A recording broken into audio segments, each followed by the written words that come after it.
কেমন করছে দেখুন, না গরম না লাগছে ঠান্ডা, কেমন যেন ওয়েদারটা একদম অন্ধকার অন্ধকার।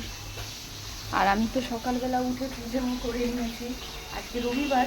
তো হচ্ছে উঠে প্রথমে বাড়ির সমস্ত কাজ করে রান্নাবান্না করে নিয়ে রান্না করেছি, বাড়ির সমস্ত কাজ করে পুজোটা করে নিয়েছি, ঠাকুর পুজো।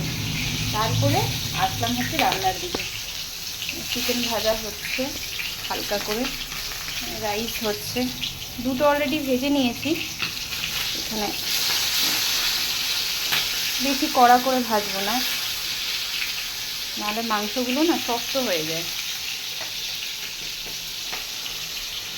আর এইদিকে মশলা বেটে নিয়েছি, লবণ হলুদ তারপরে হচ্ছে লঙ্কার গুঁড়ো, একটু চিকেন মশলা, এগুলো দিয়ে রাখলাম। এই মশলাটা এখন মানে হালকা একটু ভাবছিলাম শুকনো কড়াইতে মানে ভাজবো, ভুল করে তেল দিয়ে ফেলেছি, এখন আবার অন্য কড়াইতে নিতে হবে এটাকে।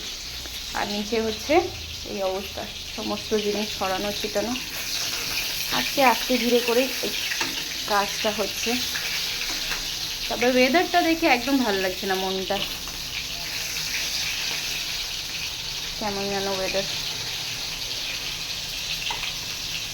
হালকা করে ভেজে নিচ্ছি, তারপরে হচ্ছে মশলায় কষিয়ে নেবো এগুলোকে।